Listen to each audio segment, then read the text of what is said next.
Moi, je trie constamment. Je trie le carton, le plastique et le verre. Je fais surtout le PET et le carton.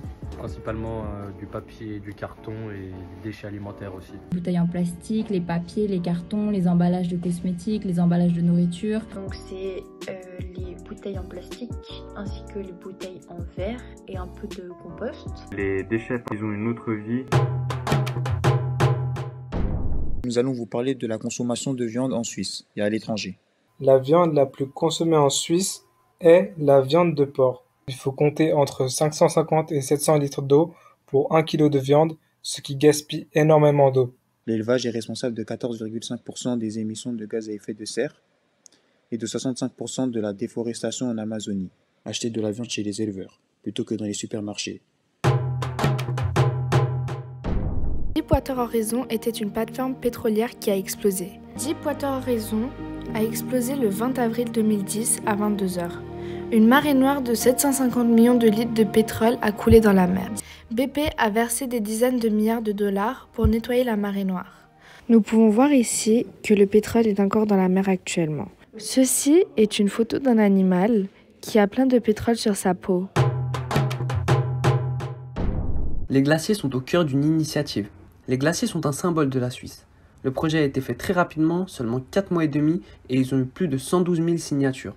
Pour résoudre cette crise climatique, nous devons changer nos habitudes et changer la manière dont l'énergie est produite. Si on veut limiter le réchauffement climatique, il faut que les émissions de gaz à effet de serre soient réduites à zéro dans le monde d'ici 2050.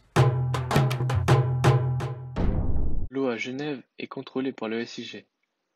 Leur laboratoire effectue chaque année des milliers de prélèvements et d'analyses. Les contrôles des SIG sont validés par le SCAV, le service de consommation et des affaires vétérinaires. En 2019, 57 millions de mètres cubes d'eau ont été distribués dans tout le canton de Genève. À Genève, que l'eau soit du lac ou des nappes phréatiques, elle est d'excellente qualité. La biodiversité est la diversité totale des organismes vivant sur Terre. Nous pouvons alors parler de diversité comme d'un réseau dynamique d'influence et de dépendance entre espèces et milieux.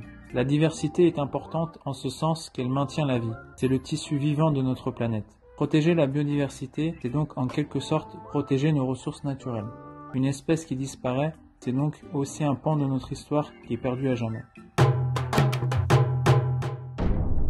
Une forêt est une étendue boisée, relativement grande, constituée d'un ou de plusieurs peuplements d'arbres, arbrustres, arbrisseaux et d'autres plantes indigènes associées. C'est un milieu naturel où vivent une multitude d'espèces animales et végétales. L'action de l'homme dans plusieurs régions de la planète conduit à une destruction ou à une surexploitation des forêts et cela engendre une importante déforestation.